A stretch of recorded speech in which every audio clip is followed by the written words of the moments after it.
Hello guys, hello to all of you. मैं हूं Simran from study point by simia.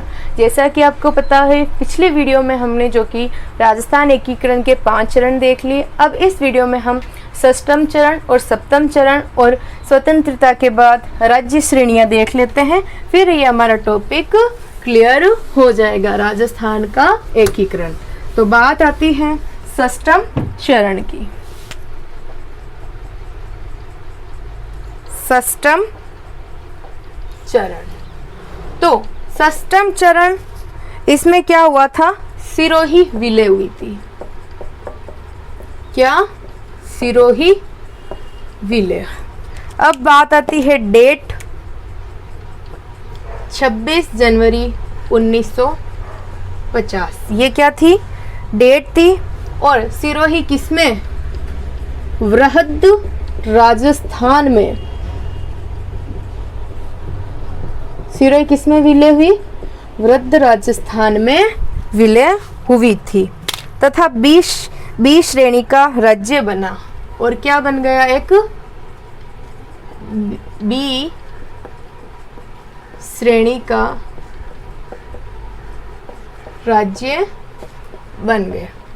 तो छठे चरण में डेट 26 जनवरी 1950 वृहद राजस्थान में मिला और 20 श्रेणी का राज्य बन गया। अब बात आती है सप्तम चरण की। सप्तम चरण, तो इसमें क्या हुआ था? अंत में बचा अजमेर विलय हुआ था। क्या? अजमेर विलय हुआ था। तो ये फजल अली के नेतृत्व में जस्टिस फजल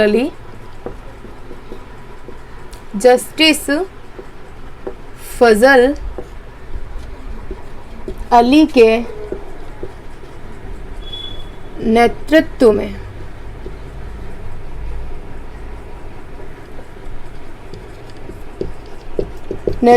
में गठित राज्य पुनर्गठन आयोग की सिफारिश पे क्या हुआ था? अजमेर जो कि सप्तम चरण में राजस्थान संघ में विलय हो गया। और ये कब हुआ आपको पता ही होना चाहिए, 1 नवंबर 1956। कब? 1 नवंबर 1956 को। तो इसमें कौन कौन? केंद्र शासित अजमेर, केंद्र शासित प्रदेश था ना उस समय, केंद्र शासित अजमेर, मेरवाड़ा, फिर एमपी मंदसौर भानपुर तहसील, एमपी का मंदसौर के भानपुर तहसील का सुनेल टप्पा ग्राम, सुनेल टप्पा ग्राम राजस्थान संघ में शामिल हुआ तथा माउंट आबू क्षेत्र, माउंट आबू कहाँ है? सिरोही। माउंट आबू कहाँ है? सिरोही। सिरोही में शामिल हुआ माउंट आबू क्षेत्र, शामिल हुआ। वे राजस्थान का सिरोंज क्षेत्र एमपी को दिया। किसको दिया? मध्य प्रदेश को दिया था। तो गाइस, षष्ठम चरण जिसमें सिरोही किसमें? वृहद राजस्थान में शामिल, 26 जनवरी 1950 20 श्रेणी का राज्य बन गया। फिर सप्तम चरण जिसमें अजमेर विलय हुआ था, किसकी सिफारिश पे? जस्टिस फजल अली ने राज्य पुनर्गठन आयोग की स्थापना की थी। तो तो उसकी सिफारिश पे क्या हुआ था, अजमेर सप्तम चरण में राजस्थान संघ में विलय हो गया। फिर है 1 नवंबर 1956 थी सप्तम चरण का ये गठित डेट।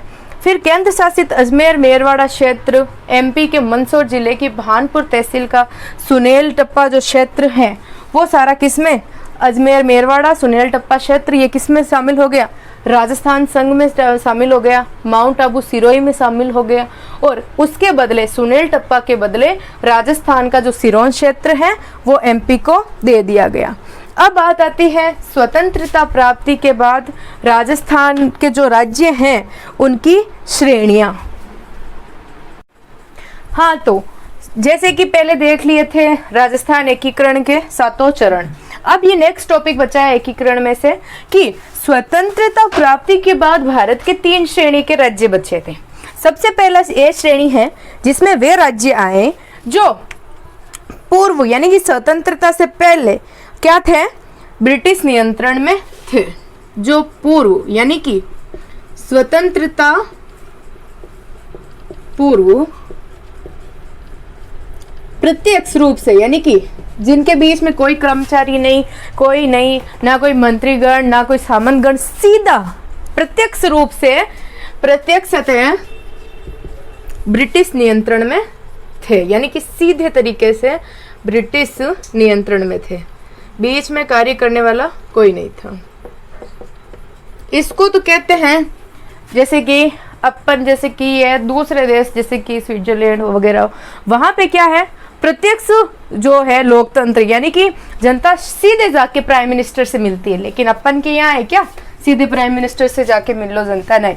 इसके बीच में बहुत सारे सरपंच होते हैं। सरपंच जैसे कि पहले आ गया वार्ड पंच, फिर आ गया सरपंच, फिर जैसे कि तहसील लेवल पे आ गए तहसीलदार वगैरह जो भी हैं, फिर नगरपालिका अध्यक्ष वगैरह आ गए, उन तक बात पहुंचाएगी सरपंच। फिर उनके बाद में कलेक्टर, एसडीएम से कलेक्टर, कलेक्टर से फिर एमएलए, एमपी वगैरह, ये सारी होके फिर छोटे मंत्रियों के पास, फिर बड़े मंत्रियों के पास, फिर जाके कोई बात होती है प्रधानमंत्री से, यानी कि जनता की बात प्रधानमंत्री तक पहुंचने के लिए आई थिंक कोई 50 या 55 जो कि मतलब होती है कड़ी बन जाती है, 50 या 55 लोगों की, तब जाके वो बात सीधा जनता मतलब प्रधानमंत्री की बात पर तक ना जनता की बात पहुंचती, उसको अप्रत्यक्ष बोलते हैं। लेकिन यदि जनता जाके सीधा प्राइम मिनिस्टर से बात करे उसको प्रत्यक्ष लोकतंत्र कहते हैं। तो ए श्रेणी वे राज्य जो पूर्व में स्वतंत्रता पहले से सीधे ब्रिटिश नियंत्रित में थे, जैसे कि बम्बई, बिहार, मद्रास। एग्जाम्पल जैसे कि बम्बई, बिहार और मद्रास, ये सारे क्या थे, सीधे ब्रिटिश नियंत्रण में थे। इनके प्रमुख कौन हुआ करते थे, गवर्नर होते थे। प्रमुख क्या कहलाते थे, गवर्नर, राज्यपाल कहलाते थे।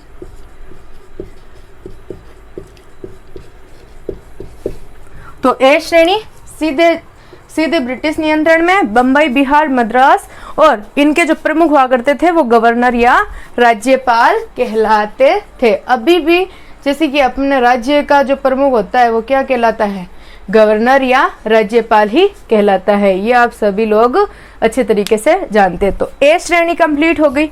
ए श्रेणी के बाद में बात आती है बी श्रेणी, जो स्वतंत्रता के बाद छोटी रियासतों, छोटी बड़ी रियासतों के एकीकरण द्वारा बनाए गए थे। बी श्रेणी राज्य जो स्वतंत्रता के बाद छोटी बड़ी रियासतों से मिलकर बने, यानी कि छोटी बड़ी नाना प्रकार की, जैसे कि होता है ना गांव में छोटी ढाणी, उस प्रकार से मिलके जिला बनता है, उसी तरह छोटी बड़ी रियासतें मिलके क्या बने थे, बी श्रेणी के राज्य बने थे।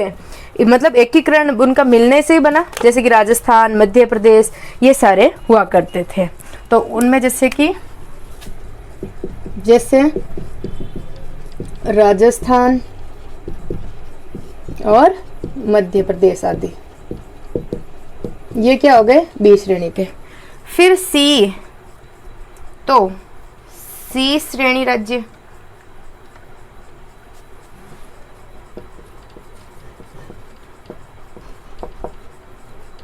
सी श्रेणी के राज्य, सॉरी पहले मैं आपको ये बता देती हूँ, बी श्रेणी के जो राज्य हैं इनके प्रमुख वो हुआ करते थे राज प्रमुख। तो गाइस ए श्रेणी में देख लिया, मतलब प्रत्यक्ष ब्रिटिश नियंत्रण, कौन कौन से स्टेट आ गए, इनका मुखिया कौन हुआ करता था, गवर्नर हुआ करता था।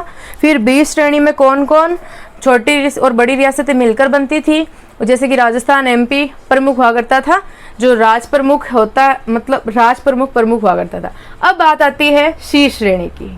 हाँ, तो सी श्रेणी के राज्य ए और बी के देख लिए हमने, अब बात आती है सी श्रेणी के राज्य।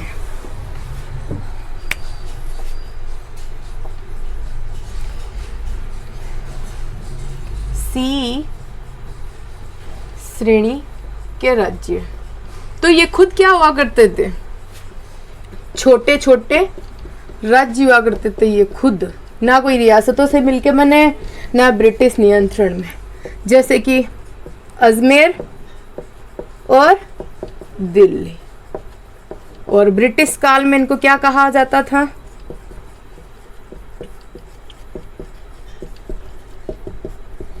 ब्रिटिश काल में कहा जाता था चीफ कमिश्नर के प्रांत। चीफ कमिश्नर के प्रांत, ये छोटे छोटे राज्य हुआ करते थे, जैसे कि अजमेर, दिल्ली, सी श्रेणी में, जिनको ब्रिटिश काल में क्या कहा जाता था, चीफ कमिश्नर के प्रांत बोला जाता था। ये बात हो गई क्लियर। इसके बाद है कि जो ये एक मेन बात है, 7वें संशोधन द्वारा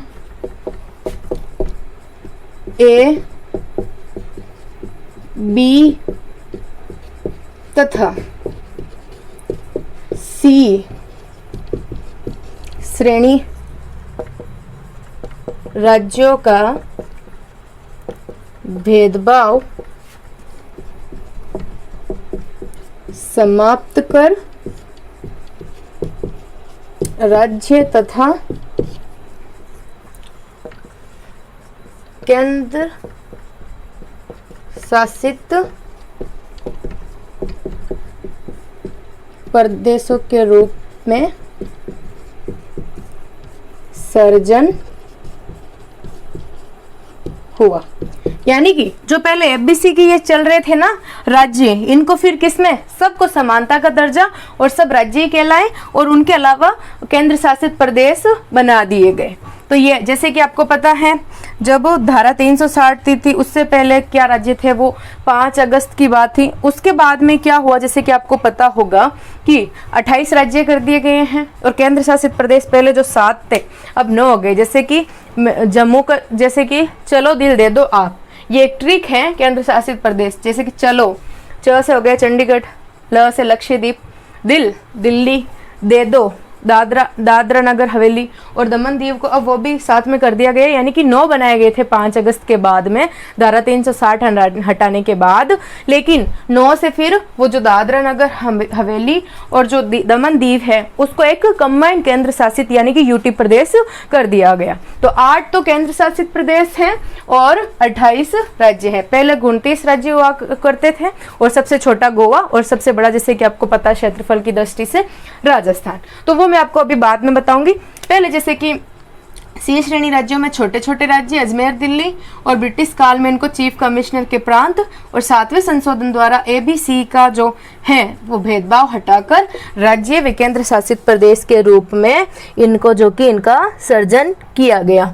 और जो पहले जो राज प्रमुख का स्थान हुआ करता था 7वें संशोधन के बाद इसको किस में बदल दिया गया, राज्यपाल नाम से बदल दिया गया। ये बात हो गई। इसके बाद बात आती है जैसे कि राज्यपाल और राज्य और केंद्र शासित प्रदेशों में। फिर बात आती है कि सभी रियासतों को मिलकर राजस्थान यूनियन। तो अब राजस्थान यूनियन क्या है उसके बारे में देख लेते हैं। हाँ, तो ये देख लिया 7वां संशोधन और एबीसी श्रेणी के राज्य और सर्जन। फिर राज्यपाल और राज्य और केंद्र शासित क्या कर दिया गया, उनको हटा के। अब बात आती है बात जैसे कि जो मेवाड़ महाराणा था ना, मेवाड़ महाराणा ने सभी रियासतों को मिलाकर राजस्थान यूनियन क्या बनाने के लिए, राजस्थान यूनियन बनाने के लिए 25-26 जून 1946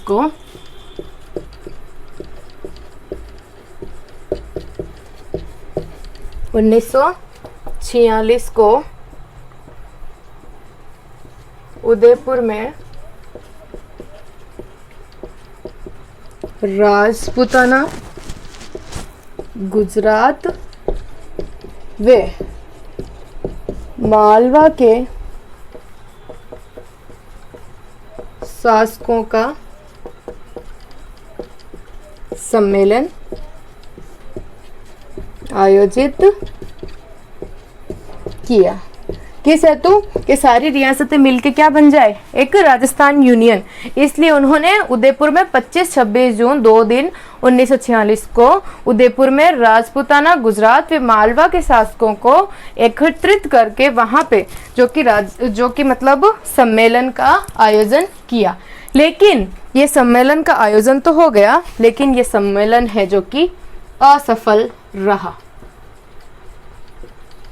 असफल रहा। कौन सा? ये राजस्थान यूनियन बनाने के लिए सम्मेलन किया, लेकिन ये बाद में असफल रह गया। और ऐसा ही प्रयास किसने किया? तो जयपुर सवाई मानसिंह, कोटा भीम सिंह, जयपुर राजा सवाई मानसिंह, कोटा महाराव भीम सिंह, कोटा के महाराव भीम सिंह ने और जयपुर के सवाई मान सिंह ने, और उसी के साथ में आपके डूंगरपुर के लक्ष्मण सिंह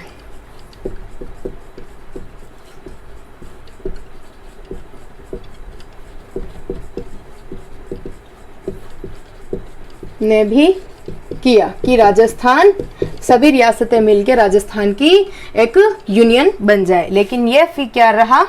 असफल रहा। तो दोनों बार ही जो इनकी ट्राई है वो असफल साबित हो गई। ये हो गया।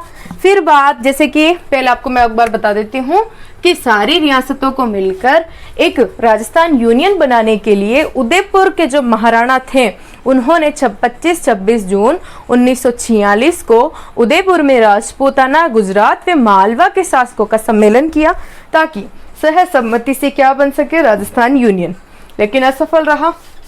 फिर जयपुर के सवाई मान सिंह ने, कोटा के भीम सिंह ने और डूंगरपुर के लक्ष्मण सिंह ने ये ट्राई की, लेकिन ये वापस असफल रहे। तो ये आपको समझ आ चुका है राजस्थान यूनियन की try but not improve and not achievement, उनको अचीव नहीं हो पाया।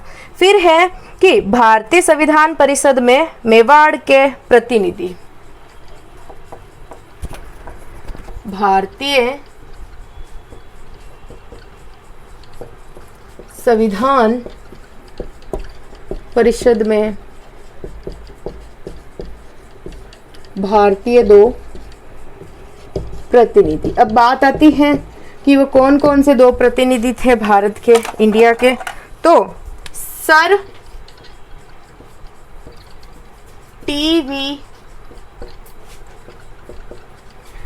टीवी राघवाचारी, पहले तो कौन थे, टीवी राघवाचारी और दूसरे हैं माणिक्यलाल वर्मा, जो कहाँ गए दोनों, भारतीय संविधान परिषद में प्रतिनिधि के रूप में। ये बात हो गई। उसके बाद बात आती है जैसे कि इस भारतीय संविधान परिषद में भारत के 2 प्रतिनिधि कौन कौन, सर टीवी राघवाचारी और माणिक्यलाल वर्मा। और जोधपुर से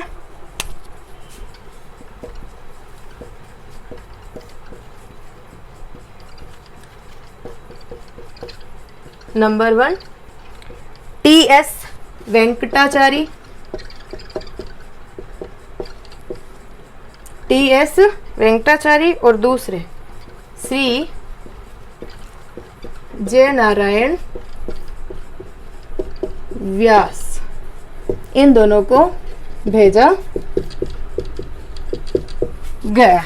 किसको, सी एस वेंकटाचारी और उसी के साथ में श्री जय नारायण व्यास। सो गाइस, इस वीडियो में जैसे कि आपको पता है राजस्थान एकीकरण में उसके 7 चरणों की एकीकरण की समस्या क्यों आई, कैसे आई, एकीकरण कैसे हुआ, 7 चरण, कौन कौन सी रियासतें थी, और फिर एबीसी श्रेणी के कौन कौन से राज्य, फिर उसके बाद में राजस्थान यूनियन बनाने की कोशिश और फिर कैसे नाकाम हुए और फिर कैसे इन्होंने जो कि इसमें अपने सदस्य भेजे। आई होप कि जैसे कि जैसलमेर का इतिहास भी कंप्लीट हो गया और उसी के साथ में राजस्थान का एकीकरण का भी टॉपिक कंप्लीट हो चुका है। अब आने वाले नेक्स्ट वीडियो में हम देखेंगे अधूरे टॉपिक जैसे कि मेवाड़ का गुहिल राजवंश और उसी के साथ में किसान व जनजाति आंदोलन। आई होप मेरे द्वारा जो भी समझाया वो आपको समझ में आया होगा, आपके एग्जाम में सपोर्ट करेगा एंड आपके लिए हेल्पफुल होगा। Thank you so much. जय हिंद, जय भारत, जय राजस्थान, खम्मा गणी।